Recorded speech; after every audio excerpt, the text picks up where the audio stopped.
Back during the Cold War, we had Kremlinologists, and they studied everything that they could find, pictures, official notices, and so forth, to guess about what was happening in the Soviet Union. After all, it was a closed society. You had to really hunt and try to figure things out.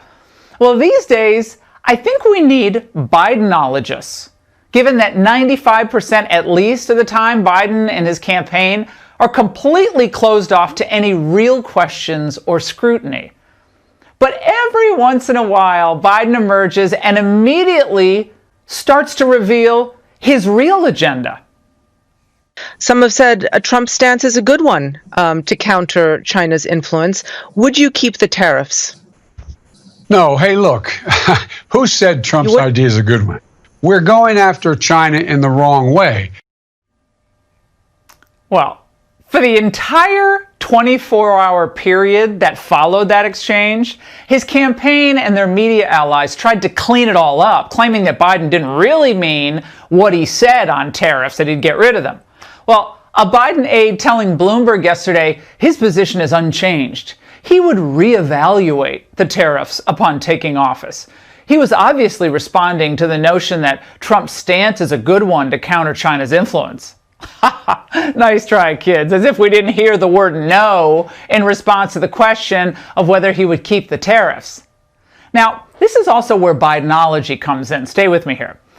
The day before that disastrous interview was released, Biden's team issued a statement that was supposedly written by the former VP himself.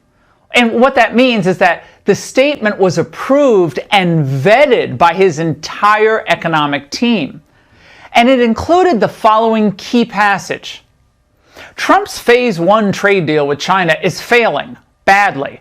Even before the pandemic, Trump's go-it-alone trade war was hammering American workers, small businesses, and farmers. Well, we Bidenologists know that phrase, the go-it-alone trade war, sends an important signal to the swamp.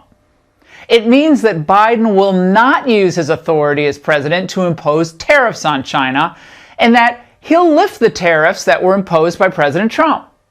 Furthermore, it means that he'll not take any actions against China unless they're supported by a significant bloc of other countries, which means, as a practical matter, the European Union. Now, you see, otherwise, he would be, quote, going it alone. That's exactly what he's saying he won't do. The Europeans are cutting deals left and right now with China, and they'll never agree to place tariffs on them, period. The Obama-Biden answer to China, I love saying Biden, back in 2015 was the nightmare TPP, the Trans-Pacific Partnership. And by the way, it was so unpopular back home that even Hillary Clinton, one of the most committed globalists who ever lived, said the TPP would kill jobs, and she ran against it. But Biden still believes in the TPP, though maybe with a few face-saving tweaks. I would not rejoin the TPP as it was initially put forward.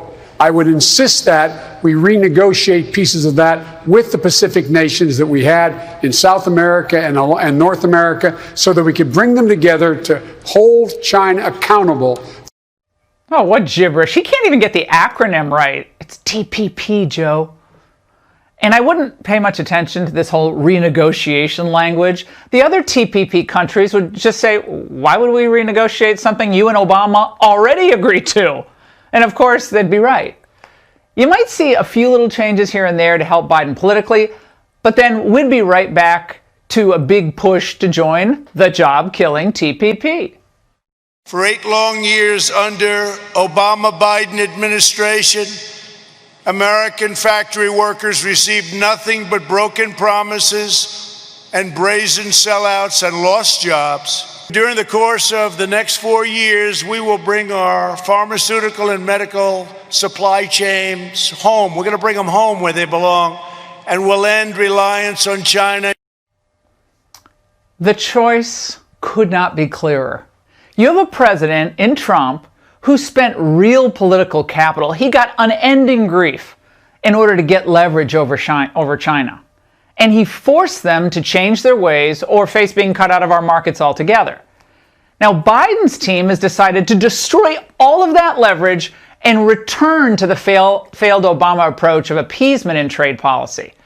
Now, they'll tell you that they intend to rally the world against China, but their own record shows that they have no chance of accomplishing that goal. This means a huge win for the CCP and a huge loss for American workers across the board. Joe Biden's entire career has been a gift to the Chinese Communist Party, and Biden personally led the effort to give China permanent most favored nation status. And as Vice President, Biden was a leading advocate of the Paris Climate Accord, which was unbelievably expensive to our country. Yet one more gift from Biden to the Chinese Communist Party. It's a huge gift. Now, in short, you got to think about it this way. If you want to go back to the days of China first, America last, then Biden's your man. And if you like the idea of China unchecked, richer and more powerful than ever before, Biden's your guy. But if you like the idea of more goods made here in the USA, more jobs here, and America refusing to allow the communists to dominate the globe, then re-electing Donald Trump is an American necessity. And that's the angle.